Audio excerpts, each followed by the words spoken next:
Bonjour et bienvenue. Je me présente, je m'appelle Aguerria.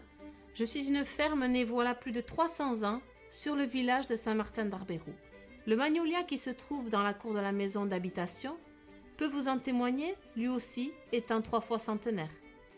Les textes médiévaux m'ont appris que le village de Saint-Martin-d'Arbérou avait un toponyme très ancien, Belloritz, qui selon le linguiste Jean-Baptiste Orpustan signifierait lieu d'herbe ou site à herbage abondant, donc propice à l'élevage.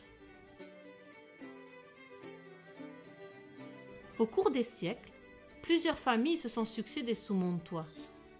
Je me souviens plus particulièrement de Marceline et Jean-Baptiste Pochelu, grands-parents de Jean-Claude, qui, métayers à Mendionde, ont eu le courage et l'ambition en 1952 de m'acheter pour la somme de 33 000 francs, somme considérable pour l'époque, qui aujourd'hui fait rêver.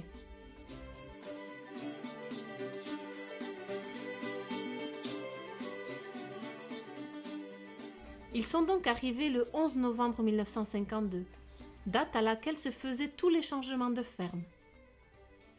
Ils sont venus avec 4 vaches et 18 brebis. Aujourd'hui, j'élève 300 brebis de race manège tête rousse, l'une des 3 races qui permet de faire du fromage AOC Osso Irati. La totalité de ma superficie, 25 hectares, est destinée à l'alimentation de mon troupeau. Les 3/4 de la surface sont en prairie pour la pâture et le foin. Mes brebis sortent tous les jours en pacage, même l'hiver. Comme on dit au Pays Basque, il fait tous les jours la demi-heure du berger. C'est la demi-heure pendant laquelle le temps présentera une accalmie pour sortir les brebis. La pâture est la base de l'alimentation de mon troupeau. En complément, je leur sers un mélange de foin et de céréales à paille cultivée sur le quart de surface restante. Pour faire ce mélange, j'utilise un bol qui hache le fourrage sec et assure un mélange homogène avec les céréales broyées, puis je le distribue sur les tapis d'alimentation. J'essaie d'être naturel et autonome au niveau de l'alimentation de mes hôtes. Lorsque je suis amenée à acheter à l'extérieur, je garantis une traçabilité non OGM et je n'utilise jamais de fourrage fermenté. Après l'alimentation, je vous propose que nous parlions de la vie du troupeau. La manèche est une brebis destinée à la production de lait. Comme tout mammifère, elle doit mettre bas pour produire le lait. Les agnelages s'étalent de novembre à février. C'est la période de l'année la plus critique et la plus exigeante en travail. Les agnelages ont lieu dans la bergerie paillée. La brebis élève son ou ses agneaux au lait maternel jusqu'à 10-11 kg. À ce poids, je vends l'agneau sous le label rouge, agneau de lait des Pyrénées. Puis débute vers le 10 décembre la traite et la transformation fromagère. Matin et soir, les brebis passent en salle de traite. Elles rentrent par les 2 portes latérales et sont canalisées par les robots stalles qui vont leur distribuer une ration de granulés pour les appâter. Il faut savoir que contrairement à la vache ou à la chèvre, la brebis, elle, ne rentre en salle de traite que si elle a quelque chose à manger. Avant de poser les faisceaux de traite, je vais faire un nettoyage des mamelles avec un essuie-pie. Pour la transformation fromagère, le lait doit être trait dans de bonnes conditions d'hygiène. À partir des faisceaux, le lait se déverse dans le bol et il est ensuite acheminé dans le tank pour être refroidi aussitôt. Il faut savoir qu'à température ambiante, les germes du lait doublent toutes les 20 minutes. Prolifération exponentielle qu'il faut absolument éviter. Une brebis produit environ 2 litres de lait par jour en début de campagne, puis la production diminue progressivement jusqu'au tarissement entre juin et août. Mes dernières brebis sont taries vers le 10 août.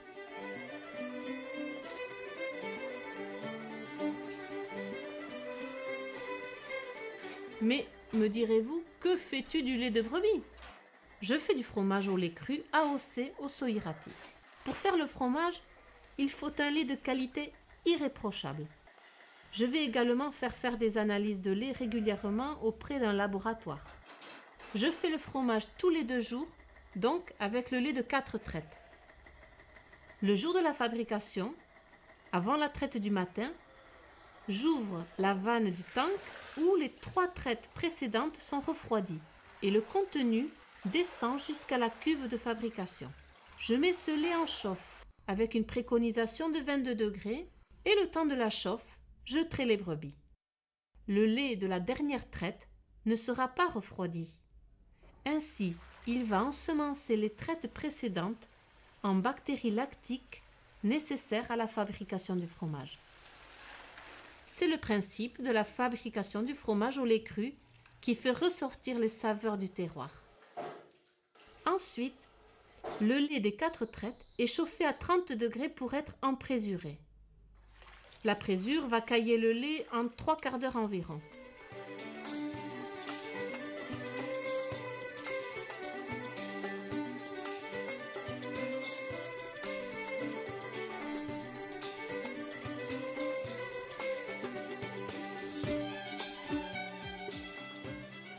Une fois ce temps passé, je découpe le caillé en grains fins et réguliers à l'aide de tranches caillées.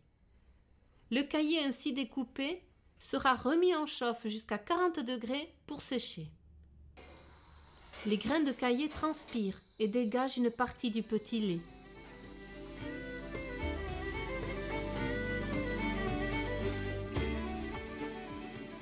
Le test du bâton me permettra de déterminer le stade recherché pour séparer le caillé du petit lait.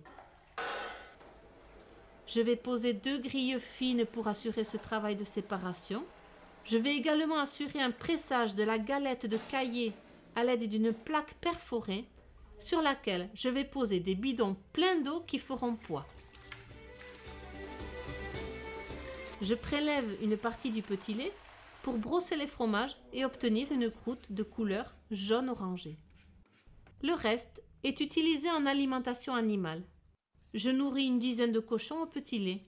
Ce dernier est très intéressant en alimentation animale puisque riche en protéines. Les cochons font plus de muscles que de gras. D'ailleurs, j'ai entendu que c'était également utilisé en industrie pharmaceutique. L'opération suivante est le moulage, qui consiste à découper la galette et à remplir les moules perforés dans lesquels on aura pris soin de mettre une toile en nylon. Le rôle de la toile est de drainer le petit lait le long de la paroi du moule. Puis, tous les moules sont placés sur le presse horizontal pneumatique à 2,5 bars de pression pendant une demi-heure. Ensuite, tous les fromages sont retournés individuellement avec les toiles et remis sous presse à 3 bars de pression jusqu'en milieu d'après-midi. Le lendemain matin, je plonge les fromages en saumure. Eau à saturation de sel pour le goût et la conservation du fromage. Les fromages vont rester environ une vingtaine d'heures pour des fromages de 2 kg. À la sortie saumure, je mets les fromages en préaffinage à une température de 12 degrés et 75% d'humidité sur des clés en hêtre recouverts de store.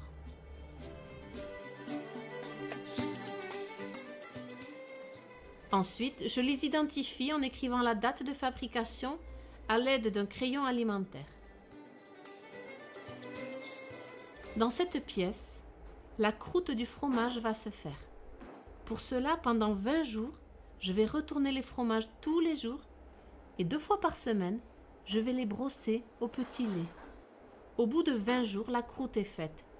Je vais les passer au saloir à 11 degrés et 85% d'humidité. J'affine mes fromages pendant un minimum de 3 mois avant de les commercialiser.